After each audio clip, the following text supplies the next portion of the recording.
राधे राधे, हरे कृष्ण। इस संपूर्ण जगत का पालन भगवान श्री हरि करते हैं।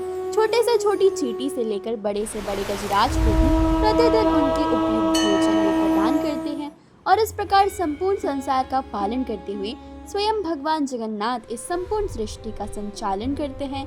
जो उनके भक्त नहीं है उनकी भी प्राथमिक जरूरता को वे पूरा करते हैं। तो क्या कभी आपने ये सोचा कि जो उनके भक्त हैं उनके लिए भगवान क्या क्या कर सकते हैं? कभी समय निकालकर बैठकर इस विषय में सोचिएगा।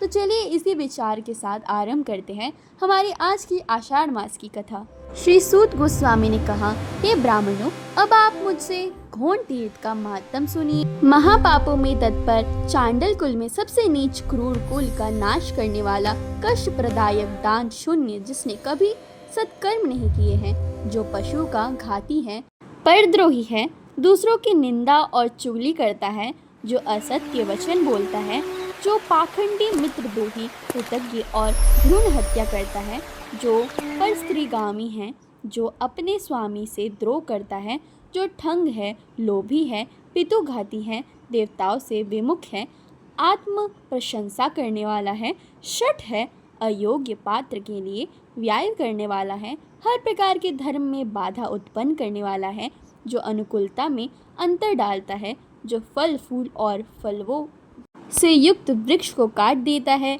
जो विश्वासघाती, वीर हत्या प्रायण, अग्निहोत्र का त्याग करने वाला, विष का प्रयोग करने वाला है, जो गुरु का द्वेषी है, जो पति और पत्नी में वैमनस्य उत्पन्न करवाता है, जो गांव का अगवा, जो देव मंदिर का अध्यक्ष है, जो वेतन लेकर पढ़ाने वाला है, कठोर कर्म करवाने वाला और पापों से स्वभावतः रत रहने वाला, जो गुप्त रूप से पाप करता है, जो अनजाने में या जानबूझकर दुष्कर्म करता है, इन सभी प्रकार के मनुष्यों को परम मनोहर घोण तीर्थ अपने में स्नान और जलपान आदि करवाकर पवित्र कर देता है। इतना अधिक महत्व है इस घोण तीर्थ का और इस विषय में एक सुंदर प्राचीन इतिहास आता है। पूर्व काल में महातेजस्वी गार्ग मुनि ने महात्मा देवल को नमस्कार करके इस प्रकार पूछा था, हे महाभाग, आप गण तीर्थ के सर्व पापहारी शुभ महत्तम का वर्णन कीजिए। यह सुनकर देवल मुनि ने उत्तर दिया, हे मुनि, एक समय तुमु नामक गंधर्व अपनी पतिव्रता पत्नी को शाप देकर इस तीर्थ में स्नान करके दयानिधान वेंकटेश्वर की पूजा करने से पुनरावृत्ति रहित होकर विष्णु धाम में चला गया था। और उसकी कथा इस प्रकार है। एक दिन तंबरु नामक गंधर्व ने अपनी प्रिय पत्नी से कहा, हे देवी, सभी पातकों का नाश करने वाले माघ मास में सूर्योदय के समय इस तट पर भगवान विष्णु की पूजा करनी है, इसलिए गोबर से इस भूमि को लीप दो और इस माघ में प्रतिदिन माधव के लिए दीप बत्ती बनाओ। भगवान के आगे भक्ति पूर्वक धूप समर्पित करो, पवित्र होकर भगवान के लिए रसोई तैयार करना और मेरे साथ रहकर परिक्रमा और नमस्कार आदि के द्वारा भक्ति पूर्वक भगवान की पूजा करना। प्रतिदिन की आलस छोड़कर भगवान विष्णु की पुराण कथा का श्रवण करना। नित्य सवेरे स्नान करके यतन पूर्वक श्री हरि का चरणोदक पान करना। कृष्ण, विष्णु, मुकुंद, नारायण, जनार्दन, अच्युत, अनंत, विश्वात्मन इत्यादि भगवान नामों का सदा कीर्तन करना और जप करते रहना और क्रोध, मात्सर्य तथा लोभ आदि का त्याग करके व्रत और नियम का पालन करना। इससे तुम्हें भव बंधन से छुटकारा मिल जाएगा और सनातन भगवान विष्णु के धाम की प्राप्ति होगी। अपने पति के ऐसे वचन सुनकर गंधर्व की उस पत्नी ने क्रोधपूर्वक उत्तर दिया, आर्यपुत्र, माघ के महीने में तो बहुत सर्दी पड़ती है। उस समय प्रातः काल में जब सूर्य का भी तेज बहुत मंद रहता है, उस सूर्योदय काल में कोई कैसे स्नान कर सकता है? माघ में उस समय तो शीत का अधिक कष्ट रहता है, इसलिए आपके बताए हुए ये सभी कार्य तो मुझसे बार बार नहीं हो सकेंगे। इसलिए प्रातः काल में मैं आपके साथ स्नान नहीं करूंगी, क्योंकि अधिक सर्दी पड़ने से अगर मेरी मृत्यु हो गई तो उस समय आप ही मेरी रक्षा नहीं कर पाएंगे।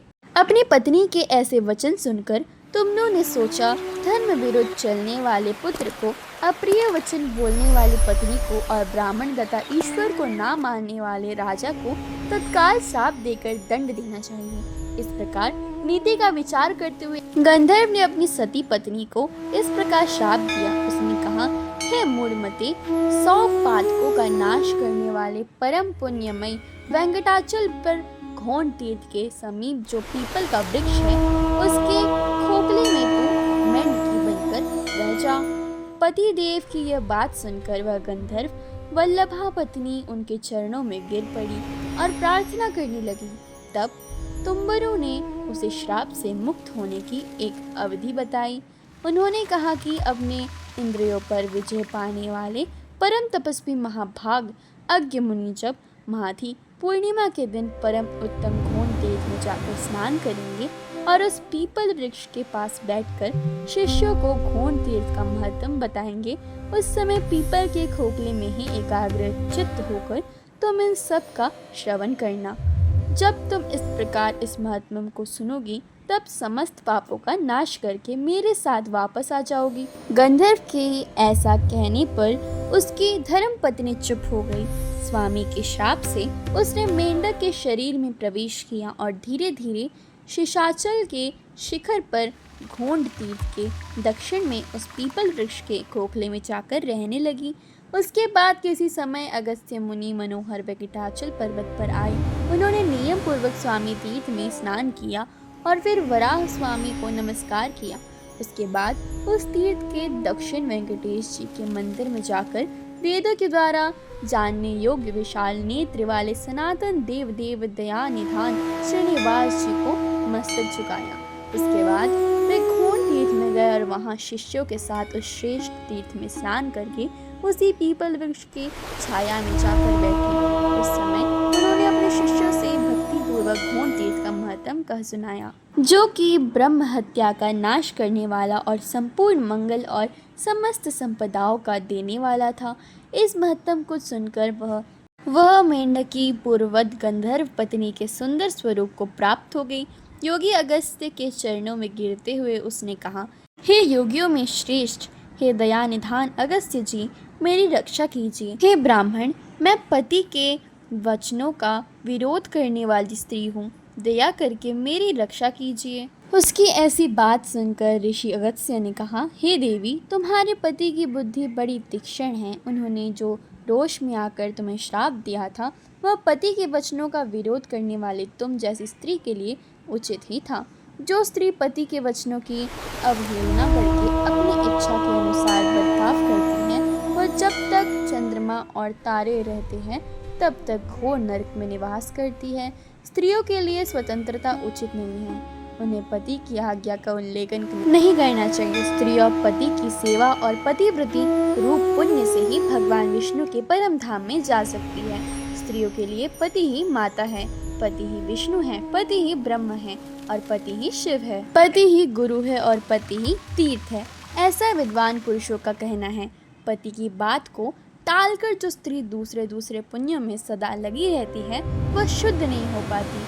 वह स्त्री जब पति की प्रेरणा के अनुसार चलती है, उसकी बुद्धि के अधीन रहती है और पति के चरणाविंदों के पवित्र जल से अपना अभिषेक करती है, वह भगवान को प्रिय होती है। इसीलिए तुम्हारा किया हुआ यह दोष ही तुम्हें इस श्राप के रूप में प्राप्त हुआ था।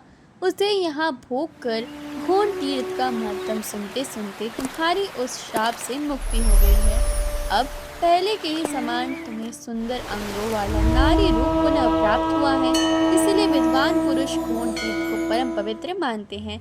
जो मनुष्य सभी पापों का नाश करने वाले इस इतिहास का श्रवण करता है, वह वाजपेय यज्ञ का फल पाता है और उसे सनातन विष्णु लोक की प्राप्ति होती है। तो यह थी हमारी आज की आषाढ़ मास की कथा। अब सुनिए भगवान लक्ष्मी नारायण और उनकी परम भक्ति कथा। बहुत समय पहले की बात है। एक छोटे से गांव में हरिदास नाम का एक अत्यंत गरीब व्यक्ति रहता था। उसके पास धन नहीं था, ना बड़ा घर, ना खेत खलिहान। फिर भी उसके चेहरे पर हमेशा संतोष रहता था। उसकी सबसे बड़ी संपत्ति थी भगवान लक्ष्मी नारायण के प्रति अटूट विश्वास। हर सुबह ब्रह्म मुहूर्त में उठकर वह स्नान करता, तुलसी के पौधे में जल अर्पित करता और भगवान लक्ष्मी नारायण की मूर्ति के सामने दीप जलाकर कहता, हे लक्ष्मी नारायण, मुझे धन नहीं चाहिए, वैभव नहीं चाहिए, बस इतना आशीर्वाद दीजिए कि मेरा मन सदैव आपके चरणों में लगे रहे। उनकी पत्नी भी धर्मपरायण थी। दोनों मिलकर जितना मिलता उसी में संतोषपूर्वक जीवन बिताते। एक दिन गांव में भयंकर अकाल पड़ा। लोगों के घरों में अन्न समाप्त होने लगा। कई लोग गांव छोड़कर जाने लगे। हरिदास के घर में भी केवल एक समय का भोजन बचा था। उनकी पत्नी ने कहा, स्वामी, यही अंतिम भोजन है, इसे बचाकर रख लेते हैं। हरिदास मुस्कुराया और बोला, जिस भगवान ने अब तक हमारा पालन किया है वही आगे भी करेगा। इतने में एक वृद्ध साधु उनके द्वार पर आए और बोले, वत्स, कई दिनों से भूखा हूँ, यदि कुछ भोजन मिल जाए तो बड़ी कृपा होगी। पत्नी ने हरिदास की ओर देखा। हरिदास ने बिना एक क्षण सोचे पूरा भोजन साधु को अर्पित कर दिया। साधु ने प्रसन्न होकर आशीर्वाद दिया, तुम्हारे घर से कभी भगवान की कृपा समाप्त नहीं होगी। साधु चले गए। उस रात दोनों पति पत्नी केवल जल पीकर सो गए, लेकिन उनके मन में कोई शिकायत नहीं थी। उधर वैकुंठ धाम में भगवान नारायण मुस्कुरा रहे थे। माता लक्ष्मी ने पूछा, प्रभु, आप किस बात पर प्रसन्न हैं? भगवान बोले, देवी, पृथ्वी पर मेरा एक भक्त है, हरिदास। उसने अपनी भूख की चिंता नहीं की, बल्कि अतिथि को भगवान समझकर भोजन कराया है। माता लक्ष्मी बोली, प्रभु, ऐसे भक्त की परीक्षा अब समाप्त होनी चाहिए। भगवान ने कहा, हाँ देवी, अब समय है उसे अपने प्रेम का फल देने का। अगले सुबह हरिदास अपने आंगन में पहुंचा तो उसने देखा कि तुलसी के पास अनाज से भरा एक छोटा पात्र रखा था। उसने समझा कि शायद किसी पड़ोसी ने रख दिया होगा। उसने उसका थोड़ा सा अन्न निकाला, भोजन बनाया और फिर देखा कि पात्र उतना ही भरा हुआ है।